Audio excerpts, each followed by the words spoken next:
Bueno, tengan todos y cada uno de ustedes muy buenos días. Mi grupo escogió al autor Jack London para esta guía. Así que, bueno, John Griffith Chaney, o mejor conocido como Jack London, quien nació el 22 de enero de 1876 y murió el 22 de noviembre de 1916. Escribió sobre múltiples temas, ideonovelas, ensayos, cuentos breves, género que en aquel tiempo estaba floreciendo y por ello se le considera un pionero. A continuación les voy a hablar sobre el cuento Amor a la vida. Primero tenemos el asunto de la obra. Este cuento habla sobre dos hombres que son buscadores de oro y van caminando por las montañas. Parece que todo está congelado y pues el protagonista se tuerce un tobillo y entonces ya no puede continuar su camino. Entonces llama a su compañero para que lo ayude. Sin embargo, este no trata de ayudarlo, lo ignora completamente y continúa su camino. Entonces el protagonista se queda solo con su tobillo pues lastimado, no puede caminar bien, no tiene alimento, tiene un arma que no tiene balas y pues queda totalmente solo y expuesto a morir de frío o pues comido por cualquier animal.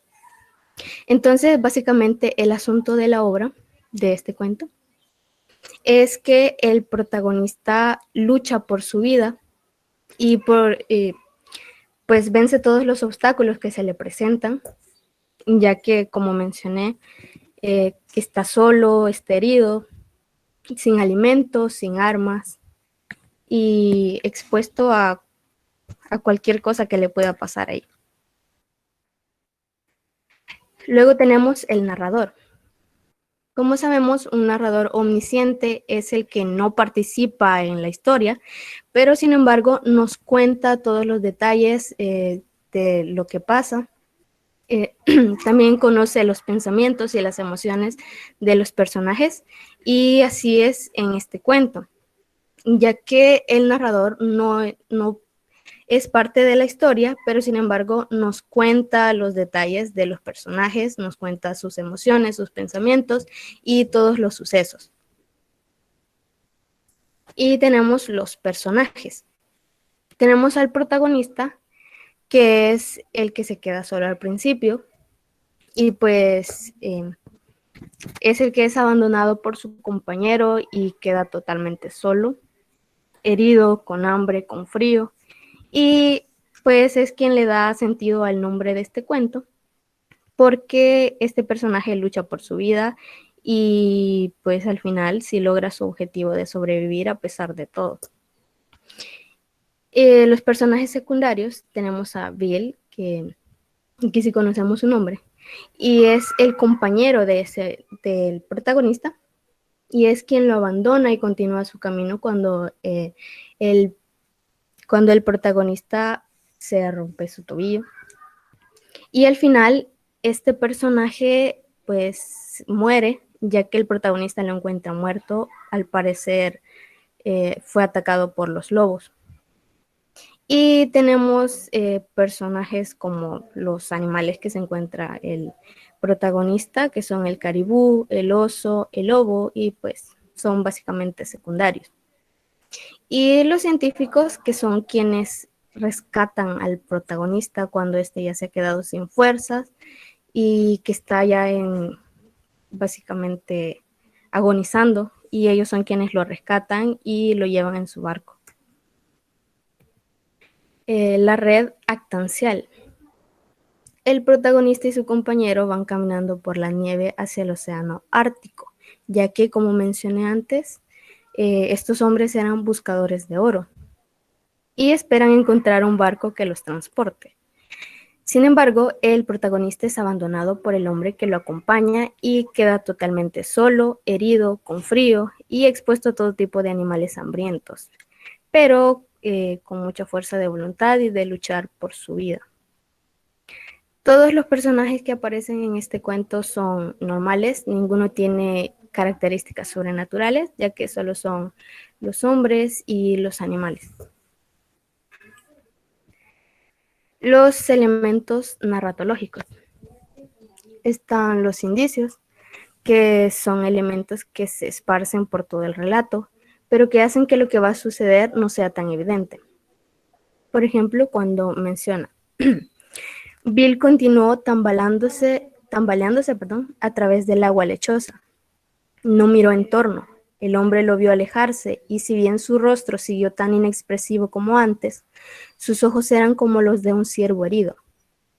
En el fragmento anterior, queda un indicio de abandono, es decir, Bill abandonaría al protagonista más adelante, pero en este momento este suceso no era tan notorio en el relato. La catálisis. Como en la mayoría de textos literarios, la catálisis también hace su aparición en este cuento, sirviendo de relleno y retardamiento a las acciones principales. Por ejemplo, cuando dice, cerca del horizonte el sol ardía vagamente, casi oscurecido por informes brumas y vapores que daban una impresión de masa y densidad sin contornos o tangibilidad. Las secuencias. Desde la primera acción, los sucesos cumplen con una secuencia cronológica. Aunque el relato no cuenta con un inicio un poco más detallado, las secuencias se dan en forma ordenada y sin hacer uso del flashback. Por ejemplo, cuando menciona 3 semanas más tarde el hombre yacía en un camastro del ballenero Bedford, y con las lágrimas corriéndole por las mejillas macilentas relataba lo que había padecido y quién era. También balbuceó incoherente acerca de su madre, del soleado sur de California y de un hogar entre naranjales y flores. El conflicto. El conflicto en el que el protagonista se enfrasca en este relato es la lucha por sobrevivir, como podemos notar al principio. Incluso habiendo sido salvado, se preocupa y se prepara para un posible naufragio, ya que, pues, al final el hombre, cuando es rescatado, va en el barco que lo rescató, y pues cuando dice se prepara para un posible naufragio, es que él está como traumado, por decirlo así, y empieza a acumular galletas en su cuarto por todos lados, en las paredes, en su cama, porque se está preparando por si le pasa otra vez lo que le pasó. Los recursos discursivos. Las descripciones. Este recurso se hace presente en gran parte del relato. El siguiente fragmento es un ejemplo de esto. Estaban cansados y débiles, y sus rostros tenían la expresión tensa de la paciencia que viene con las fatigas mucho tiempo soportadas. Iban cargados con fardos envueltos en mantas y amarrados con correas a los hombros. Otra correa les pasaba por la frente y ayudaba a sostener los bultos. Cada hombre llevaba un rifle, caminaban en postura encorvada, los hombres bien hacia adelante, la cabeza más adelante aún, los ojos clavados en el suelo. Las narraciones. Bueno, la narración compone la mayor parte de la estructura de este cuento y pues en todo. Como cuando menciona, el fondo del valle estaba cubierto de agua, que el denso musgo retenía como una esponja cerca de la superficie. El agua brotaba a chorros a cada paso, bajo sus pies, y cada vez que levantaba un pie, la acción culminaba con un ruido de succión cuando el musgo mojado lo soltaba a desgana. Continuó caminando, soltando el musque, y siguió las pisadas del otro hombre a lo largo y a través de los salientes rocosos que se asomaban como islotes en el mar de musgo. El lenguaje figurado. Se emplea un tipo de lenguaje figurado compuesto por imágenes, en donde se reflejan las situaciones extremas a las que se enfrenta el protagonista y los obstáculos que atraviesa utilizando su instinto de supervivencia. Los acontecimientos son narrados con tal precisión y con relación a la realidad que no hacen más que impresionar y angustiar en ciertas ocasiones al lector. Un aspecto característico de Jack London es que en sus cuentos y obras siempre pone a sufrir a sus personajes y los hace llegar a sus límites, como podemos ver en este cuento, que pues el protagonista está a punto de morir, pero aun cuando llega a su límite y está a punto de morir, sí es rescatado y sobrevive. La historia. El cuento narra la historia de cómo un hombre sobrevive pese al frío del Ártico, el hambre, la soledad, los depredadores hambrientos y el cansancio. Pues esa es la historia de cómo el hombre sobrevive a pesar de todo lo que le pasa, a pesar de que está herido, de que está hambriento, de que hace frío, de que está expuesto a los animales y a la naturaleza. Este hombre siempre lucha por su vida y se alimenta de raíces y de agua caliente. Y pues si llega a su límite y está a punto de morir, pero siempre lucha por su vida y sobrevive. Y pues a pesar de que no es una historia con características sobrenaturales, sí tiene ciertos sucesos extraordinarios.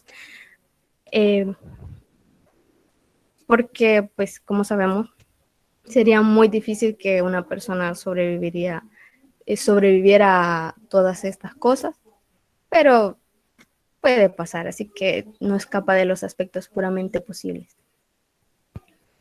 Las argumentaciones, el diálogo y el monólogo no se manifiestan en el relato, pues el protagonista no convive con nadie más durante casi todo el cuento y al momento que aparecen más personajes, el relato está cerca de culminar y no hay conversaciones ni ideas por discutir. El extrañamiento. Este cuento nos muestra por medio de un relato de supervivencia cómo el ser humano se aferra a la vida y a la esperanza de un mejor futuro, ya que, bueno, el protagonista lucha contra todas las adversidades, contra todos los obstáculos que se le presentan y de todas las maneras que pudo morir, él siempre pensaba en cosas buenas, pensaba en su casa, pensaba en que iba a salir de eso. Y entonces el autor crea este efecto porque pues es una historia que no tiene nada que ver con la vida cotidiana, sin embargo nos deja esa reflexión que el ser humano día con día está luchando con todas las cosas y con los problemas y sin embargo siempre estamos pensando en cosas buenas para salir de eso, en que luego las cosas van a mejorar y siempre nos aferramos a la esperanza de que vamos a salir de todo eso. Así que el extrañamiento es eso, que el autor nos muestra una historia totalmente extraña o diferente a lo que vemos día con día, pero es algo que en realidad sí vemos en nuestra vida cotidiana. La deshabituación. En este cuento el autor deshabitualiza la lucha constante contra los obstáculos de la vida, contra los problemas, la pereza, la falta de motivación.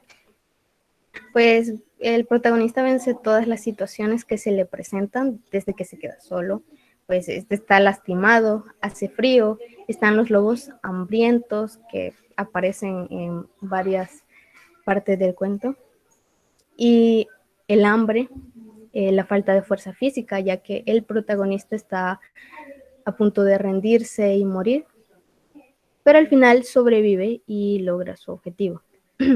Es una buena representación, la verdad, de la fuerza de voluntad que se debe tener para afrontar el día a día y lograr nuestros objetivos y salir de todos los problemas que se nos presentan.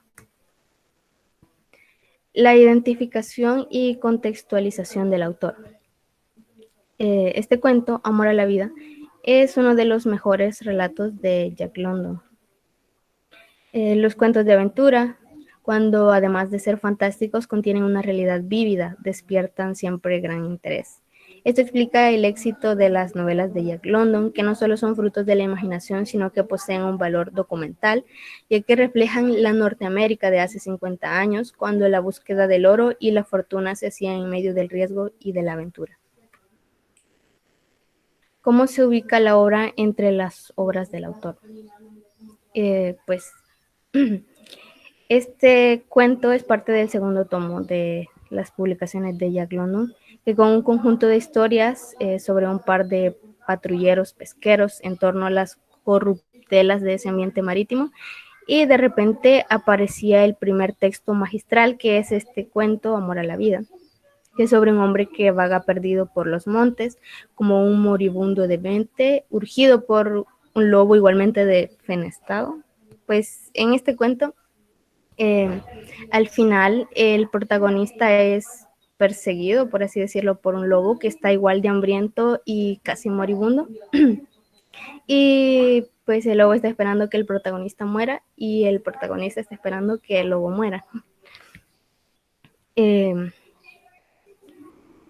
Y es que el nexo común de relatos como la ingeniosa fábula Una nariz para el rey, situado en Corea, o Lo inesperado sobre buscadores de oro en Alaska, o Alojamiento por un día, en que el protagonista es un hombre que viaja en un trineo llevado por perros a temperaturas gélidas, o el extraordinario Un trozo de carne, acerca de una familia que no tiene que comer y del boxeador que hace lo imposible por ganar dinero.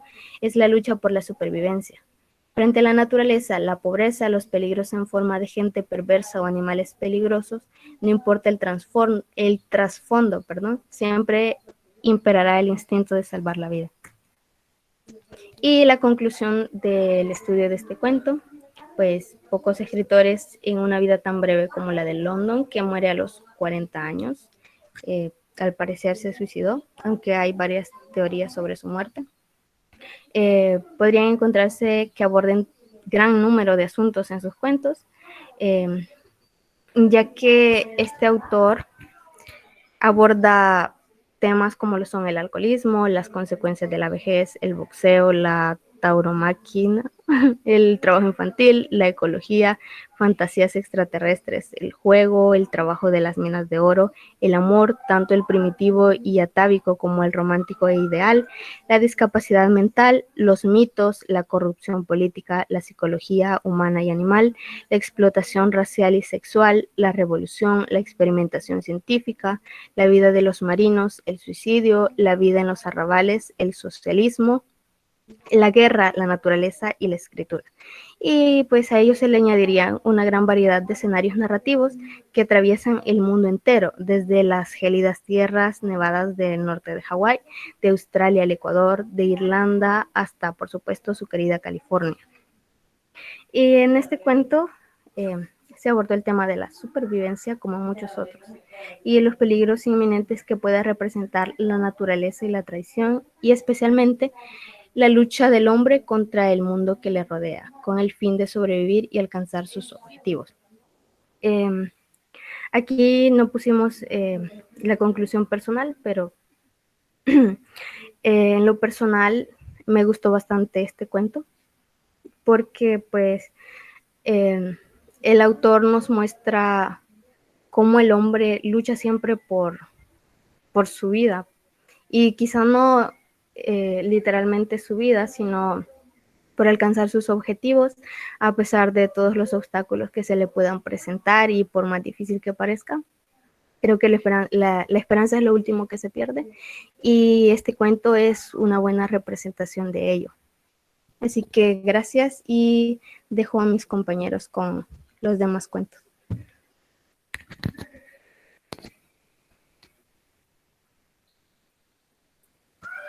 Tenga muy buenos días. Yo les voy a hablar sobre el cuento Cara de Luna. Primeramente tenemos lo que es el asunto de la obra. En este cuento se da algo bastante gracioso y a la vez extraño, porque básicamente se dice que nos habla de que a una persona le molesta a un vecino llamado Claverhouse por su gran entusiasmo de la vida, aún con sus fracasos. La cólera, por decirlo así, del narrador con esta persona es que esta persona tenía como sus rasgos físicos su cara era como muy gorda, decía que sus pómulos eran como muy pronunciados y a él esto le parecía muy fastidioso.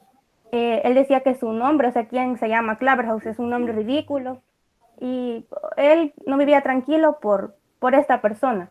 Se dice que también que el narrador hacía todo lo posible para verlo fracasar. Es decir, a esta persona le molestaba tanto que esta persona era tan optimista, siempre tenía un motivo para estar feliz todo el tiempo, cosa de que al narrador le molestaba porque su vida era bastante caótica y no tenía ningún motivo para sonreír. El narrador planea una estrategia para eliminar al señor Claverhouse. A lo largo del cuento se nos desglosa que esta persona, el señor Cara de Luna, vive de la ganadería, de la cosecha, y también tiene un perro que es el que lo acompaña siempre. Como les mencionaba, esta persona tiene un gran entusiasmo con la vida, todo le sale bien.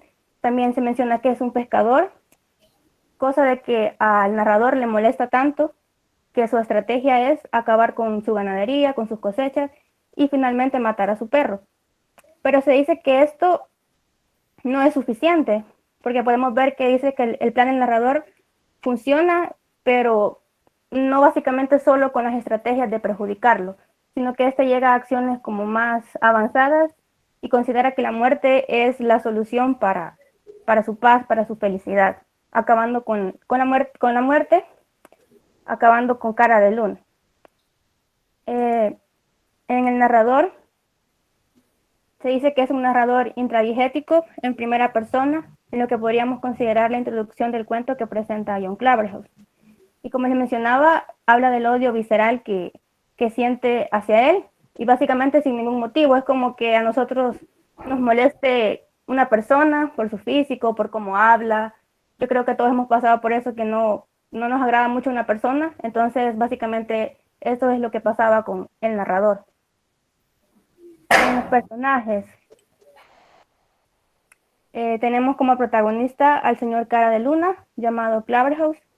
Los personajes secundarios tenemos al juez, el perro de Claverhouse y la perra del narrador.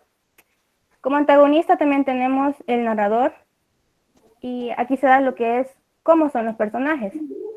Se dice que el narrador y Claverhouse son vecinos por más de 20 años. En el relato también dice que se desconoce la ocupación del narrador. Esto podría ser como un motivo bastante importante por la que éste siempre tenía tiempo libre para perjudicar al otro. De Claverhouse se dice que es un granjero y antes de ser arruinado por el sabotaje vive de su ganado, los granos y las cosechas, que son su trabajo diario. Está representado como el hombre común dedicado a la acumulación de capital, dispone de los elementos que generan su riqueza y la educación disciplinada para el trabajo de campo. La red actancial. Como les mencionaba, el cuento surge básicamente es un cuento bastante repetitivo y como bastante fácil de entender a mi punto de vista, porque básicamente nos habla del odio que esta persona siente contra otra, básicamente solo por el hecho de verlo feliz, de ver que esta persona triunfa en la vida y primordialmente por el físico, que es como bastante tedioso para esta persona ver a alguien tan feo, a alguien tan extraño. También se dice que todos los personajes son personas comunes, es decir, son personas normales, esta persona sí perjudica a la otra, pero no es como que tenga magia o tenga que usar elementos extraños para poder perjudicarlo, sino que este utiliza como elementos más comunes. En elementos narratológicos tenemos lo que es los indicios. Se dice que en el cuento el narrador podría ser un tipo ocioso, frustrado por no sobresalir en el mundo, competitivo, sobre su envidia da el indicador de que a su vecino todo le sale bien, como les explicaba, y que ha llegado a odiar hasta el apellido de Claverhouse. En el cuento se ve que este se burla, o sea, es como qué apellido tan ridículo, qué nombre tan feo, o sea, aparentemente todo lo que este hombre hiciera para él era extraño, era tedioso, lo odiaba, sin importar lo que éste hiciera. Se dice que el protagonista es un personaje pasivo que recibe todo lo que le cae sin oponer resistencia. Podemos ver que esta persona ni siquiera se mete con el narrador, pero el narrador le tiene un odio bastante grande. En las secuencias,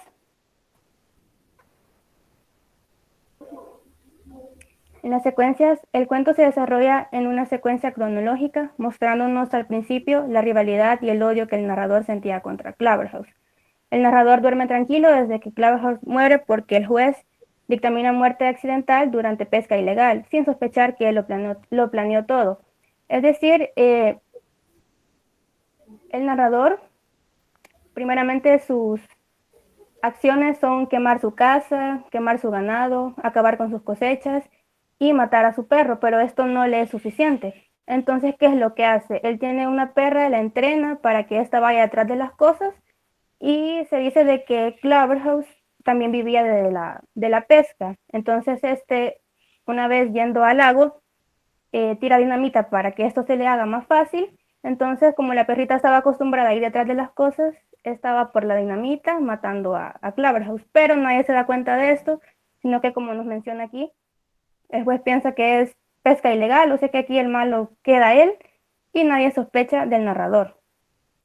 El conflicto se presenta por el odio, como les menciono, que le tiene a Cara de Luna, y como se dice, es gratuito porque no es como que nos especifique que le ha hecho algo o que se está desquitando, lo está haciendo por venganza, simplemente a él no le agrada este sujeto y hace todo lo posible por perjudicarlo. Como nos dice, nunca le ha hecho ningún daño directo ni intencional. El odio tiene progresión en intensidad, porque cada vez nos va como el narrador va adquiriendo su odio cada vez más fuerte. Su cara de luna, su chabacanería, el hecho de oírlo feliz por 20 años seguidos. Luego lo odia más por verlo feliz, luego de cada conspiración que le dedica contra su buena fortuna. El odio se vuelve la obsesión del crimen perfecto porque al final logra su objetivo y que es, como les mencionaba, el de amaestrar a la perra velona para que corra y ponga en peligro a Claverhouse. En los recursos discursivos tenemos lo que son las descripciones. La presencia de Cara de Luna le resultaba insoportable al narrador. Le irritaba su risa, no soportaba su optimismo, lo insulta, le quema sus trojes y granero y decide matarlo. En las narraciones se perciben en casi todo el cuento, desde las razones por las que el narrador odia a Claverhouse hasta las estrategias que tiene para acabar con él. En el cuento se puede visualizar cómo el odio en Jack London es progresivo, como les mencionaba anteriormente. En el diálogo, estas son como palabras bastante ocupadas por el narrador. Sea lo que fuese, lo cierto es que yo lo odiaba, y de no creer que él, por su parte, me había dado motivo alguno, por lo menos a los ojos del mundo, pero la razón existía, no cabe duda, aunque tan oculta, tan sutil, que no encuentro palabras con que poder expresarla. Quizá fuera esa la razón del odio que sentía por él. Su presencia me resultaba insoportable, y lo conceptuaba como una especie de moncha sobre la tierra. He llegado a creer que mi madre durante el embarazo tuvo algún antojo, algún motivo de resentimiento con la luna, qué sé. Es bastante gracioso porque el narrador hasta justifica que su madre quizás tenía algún odio contra la luna en el embarazo y por hasta se justifica, es como que se pregunta, no sé por qué lo odio tanto, quizás mi mamá tenía alguna molestia en el embarazo y yo por eso no lo soporto. Él se justifica hasta con que su madre tuvo la culpa. En el lenguaje figurado, se dice que se usa un lenguaje claro, preciso, redundante en las ideas, con un estilo elegante, haciendo el uso de las figuras literarias como el símil, la ironía, la hipérbole, entre otras. La tensión está en todo el cuento, como pueden observar, ya que la crueldad es el sentimiento dominante en el cuento.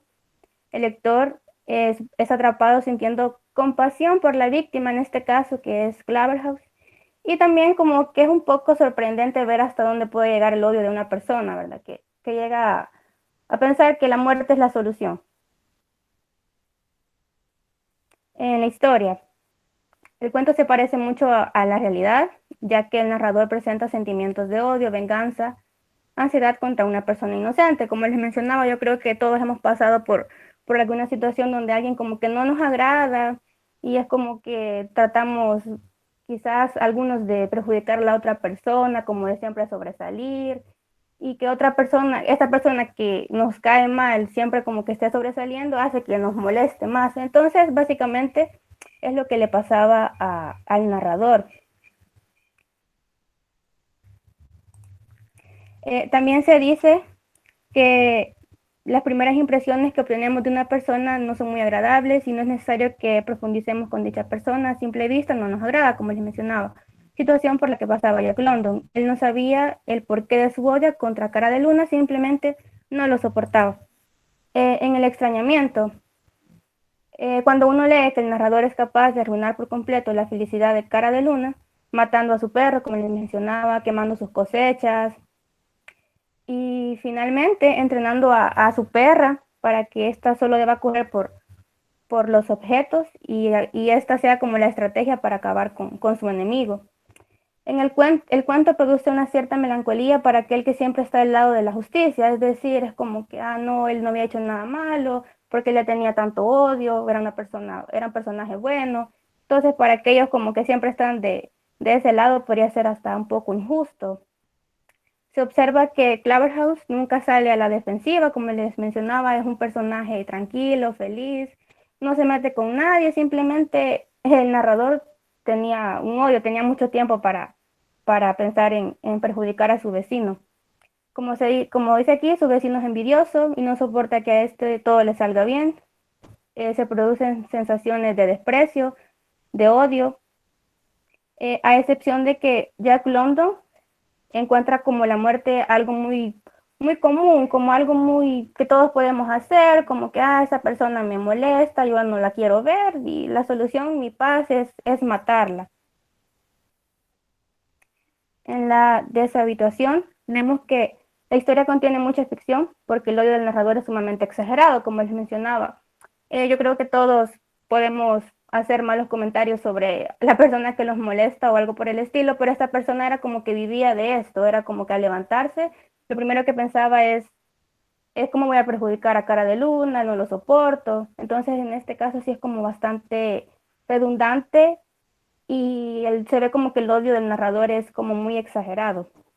Aunque no podemos descartar el hecho de que existen personas con un odio demasiado grande, como el de Jack London, ya que nos podemos reflejar con aquellas acciones del narrador, un personaje que siempre está ingeniando cómo derrotar a su enemigo, quiere verlo infeliz, pero al final sus planes nunca le funcionan y decide que su sufrimiento terminará hasta haber muerto aquel hombre. Acciones que no las vemos cotidianamente, pero sí hay casos de personas que su odio y envidia los llevan hasta estos puntos.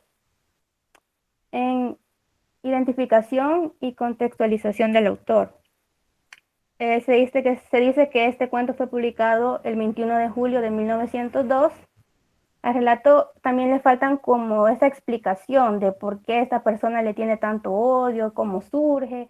Entonces, sí, en este cuento como que hacen falta esos detalles para que el lector, por decirlo así, lo pueda comprender más. Aunque creo que también es claro en decir que simplemente no tiene motivos, o sea, solo lo odia, no le cae bien y quiere terminar con él. Solamente como que quiere ser únicamente él en la vida.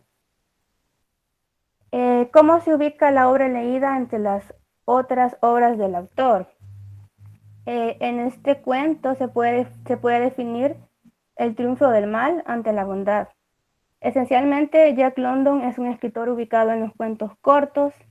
Lo que le interesa es describir incidentes aislados y brutales. Sus relatos son de una terrible crueldad. Tiene una visión muy pesimista de la vida, como les explicaba que sin importar, él como que podía simplemente ignorar las acciones de su vecino, dejarlo vivir tranquilo y él también ser feliz por su lado, pero no, esta persona es como bastante complicada y solamente quiere ser él, no le gusta que las otras personas tengan un poquito de felicidad en sus vidas. Eh, También se dice que la mayoría de sus historias se sitúan en las gélidas regiones polares, en la dura región del Yukón, donde los hombres tienen que defender su vida contra la naturaleza. El hombre contra la naturaleza. El hombre para él debe luchar sin otro apoyo que sea su coraje y su fuerza. En conclusiones del estudio, se dice que el narrador no solo tiene envidia por la espontánea alegría de Claverhouse, sino que siente desprecio por el otro, al que juzga inferior por su fealdad. Creo que es el primer motivo, o sea, es como que se levanta y ve su cara y odia la vida, él odia la vida por esta persona. En este cuento triunfa el odio contra la ingenuidad de un personaje campechano. Esta persona negativa consigue triunfar con como contra el trabajador inocentón, acabando con su vida. Y finalmente, en lo personal, yo considero que partiendo del odio y la envidia que una persona puede sentir por otra, es como que nos dejan que pensar, porque yo considero que creamos como un concepto erróneo de la felicidad. Por ejemplo, Jack London sentía alegría cuando este estaba como, hoy voy a quemar su casa, hoy voy a matar a su perro, hoy voy a acabar con todas sus cosechas.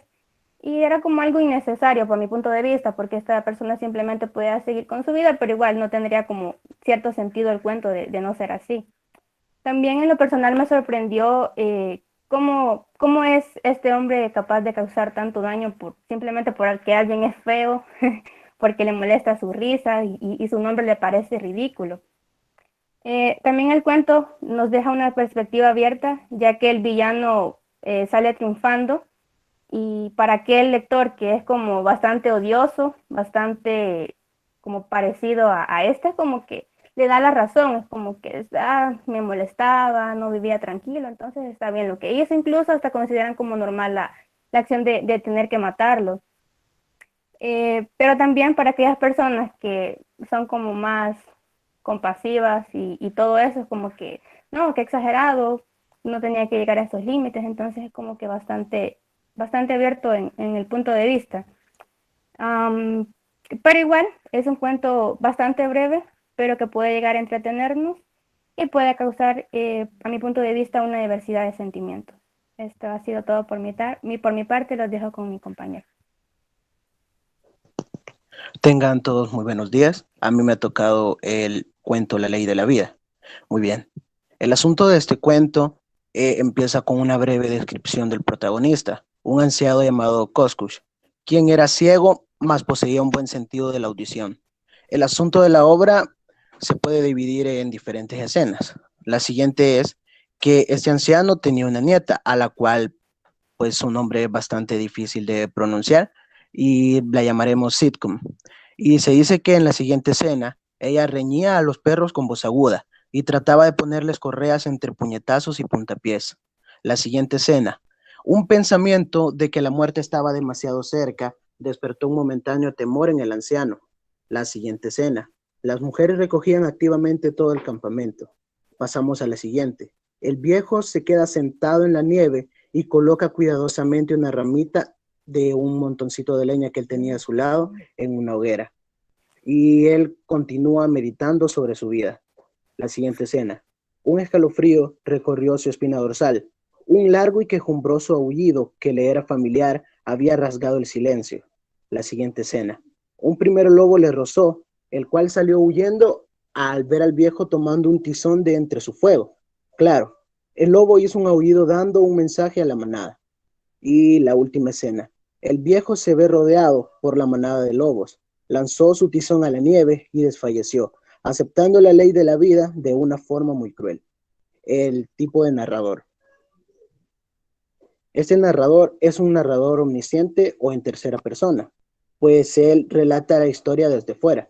Además, él no forma parte de los personajes, es ajeno a la acción y solo cuenta lo que le ocurre al personaje principal y a algunos secundarios en el desarrollo del cuento. Los personajes.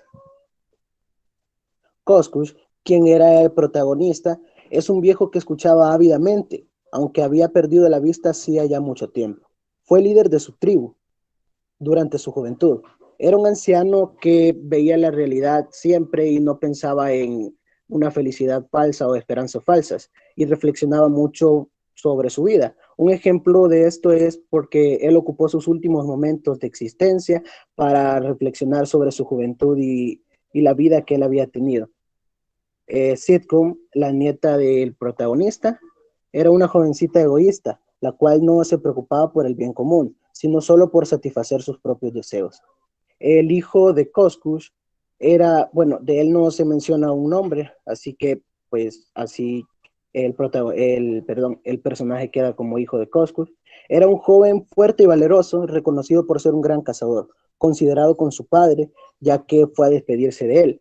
En la tribu a la que ellos pertenecían, una de las costumbres era abandonar a las viudas y a los ancianos en la nieve para que ellos murieran. Y una característica que destaca en el hijo de Coscus era que ninguno de los otros hijos había llegado a despedirse de sus padres. Y pues él sí lo hizo. Se menciona también a otro personaje, quien era Cuti. Se dice que era un niño descrito como una criatura insoportable y enfermiza, quien sin duda moriría pronto. Y por último se menciona a un amigo del protagonista, cuyo nombre era Sinha. Era un amigo de infancia de Coscus. Según las descripciones del cuento, sabía seguir rastros y era frío y calculador. La redactancial.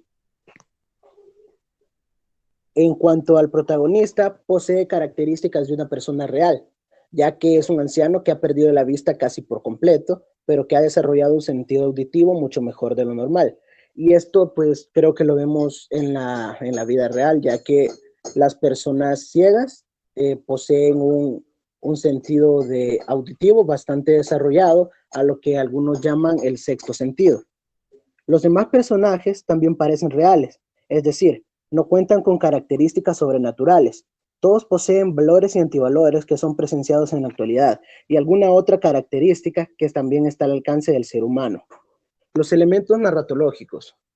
Los indicios. Uno de los indicios principales que queda en este relato es cuando el anciano está rodeado de lobos, pues en ese momento no se sabe si va a ser devorado con vida o después de morir, pero en el cuento se nos narra que el personaje principal desfallece y entonces los lobos lo devoran su cuerpo sin vida. La catálisis. Este elemento se hace presente en todo el cuento. Un ejemplo podría ser: la tribu de Coscus era muy antigua. Los ancianos que había conocido cuando niño habían conocido a su vez a otros ancianos. Por lo tanto, era cierto que la tribu vivía, que representaba la obediencia de todos sus miembros, lejos hasta el pasado olvidado, cuyos propios lugares de reposo no se recordaban. Las catálisis son como elementos que solo sirven de relleno en los cuentos. Entonces, la descripción que acabo de darles no es algo como que esté bastante ligado a la acción, sino que solo es algo para rellenar las secuencias. Podría decirse que el cuento posee una secuencia cercana al in media res, que significa a mitad del cuento, o a mitad de la historia, perdón, pues no cuenta con un inicio concreto de la historia. Cabe mencionar que el protagonista hace uso del flashback, pues recuerda historias pasadas de su vida y sus antepasados. El conflicto. El conflicto en el cuento es la muerte, ya que es a lo que el protagonista se debe enfrentar, sin esperar lo que después de su muerte le deparaba a su cuerpo sin vida. Aún así, el personaje principal acepta su destino. Recursos discursivos. Las descripciones. Este recurso es poco utilizado en el relato. Un ejemplo de ello es el siguiente fragmento. El viejo Coscus escuchaba con avidez, aunque hacía mucho tiempo que la vista se le había debilitado. Su oído seguía siendo agudo, y el más leve sonido penetraba en la centellante inteligencia que todavía mostraba tras la mustia frente, pero que ya no contemplaba las cosas del mundo. Las narraciones. Este recurso discursivo es fundamental en un cuento, pues el cuento pertenece al género literario de la narrativa. Otro fragmento que podemos tomar como ejemplo es el siguiente. El pensamiento llenó al viejo de pánico por un momento y extendió una mano trémula que vagó temblorosa sobre la pequeña pila de leña seca que había a su lado. Una vez que se hubo asegurado de que en efecto estaba allí, su mano volvió al refugio de sus pieles sarnosas y él se dedicó nuevamente a escuchar. El áspero crujido de pieles semicongeladas le informó que la tienda de piel de alce del jefe había sido desarmada y que en ese momento la estaban plegando y comprimiendo para poder transportarla. El jefe era su hijo, fornido y fuerte, cabeza de la tribu y un cazador formidable. El diálogo.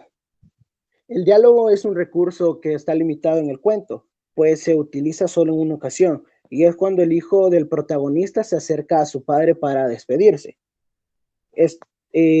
Bueno, puse el diálogo y es este. ¿Estás bien?, preguntó, y el viejo respondió, estoy bien. Hay leña a tu lado, continuó su hijo, y el fuego arde bien. La mañana está gris y helada. Pronto va a nevar. Ya está nevando. Sí, ya está nevando, respondió su padre. La tribu está apurada, sus fardos son pesados y sus vientres están chatos por falta de alimentos. La senda es larga y viajan deprisa. Me voy ahora. ¿Estás bien?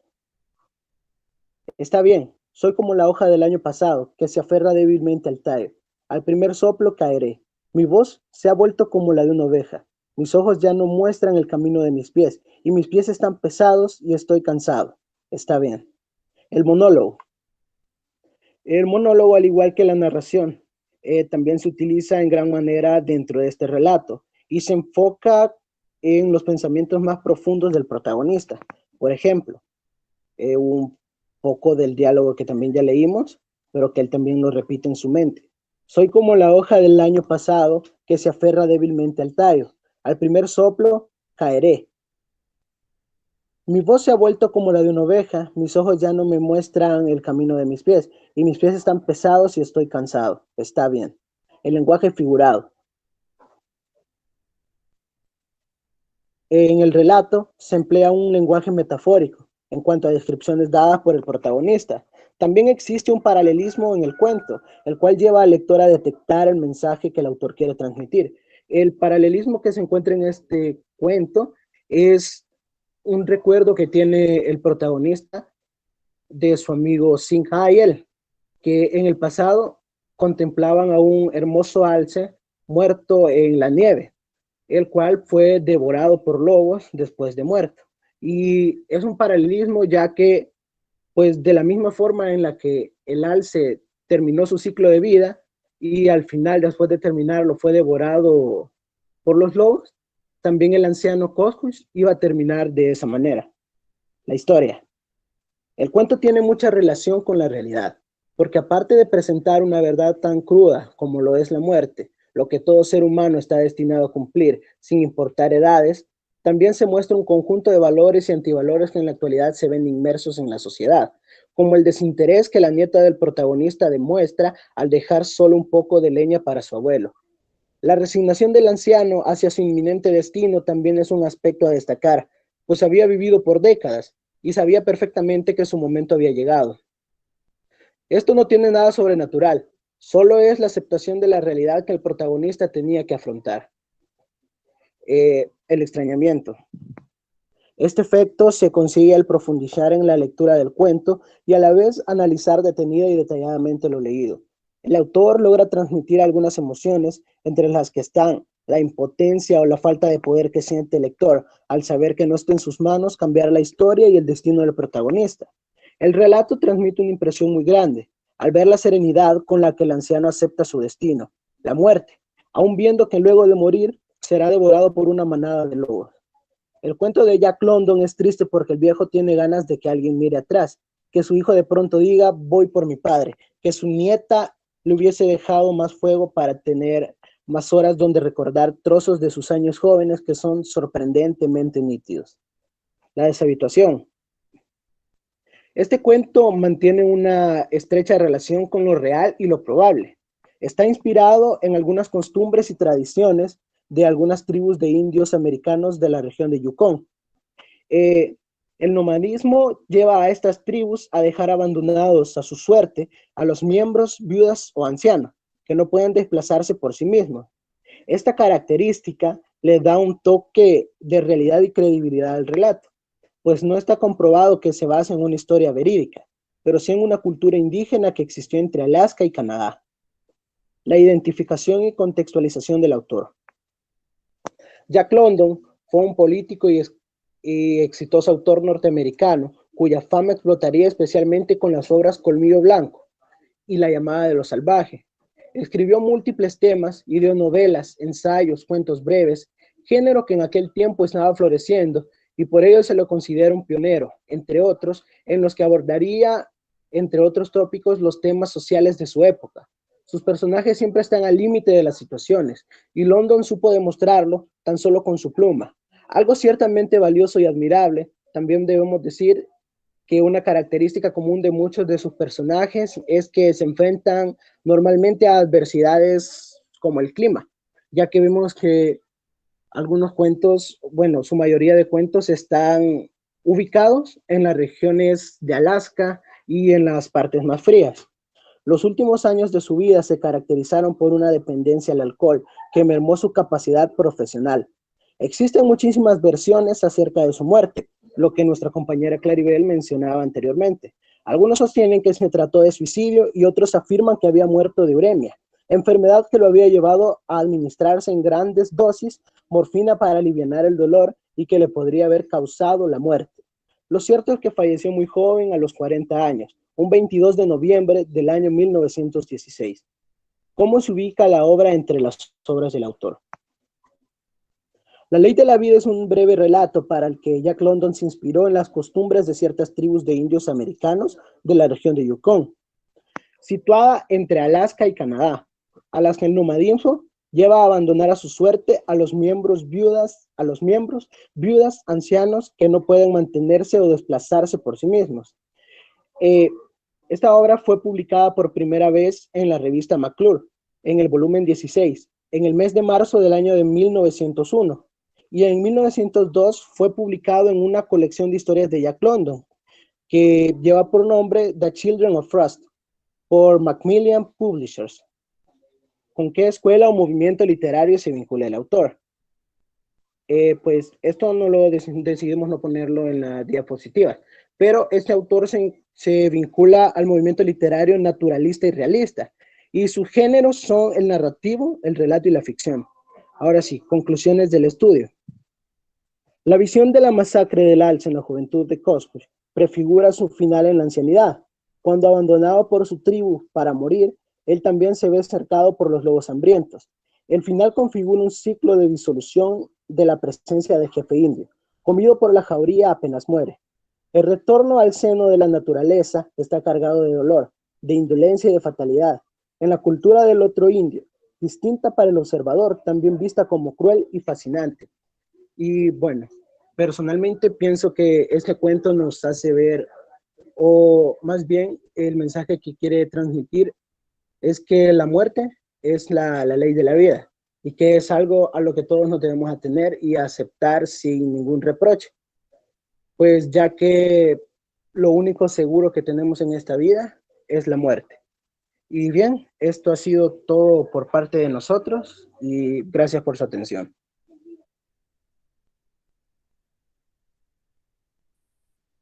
Bien, gracias, Byron, Claribel. Y su otra compañera era...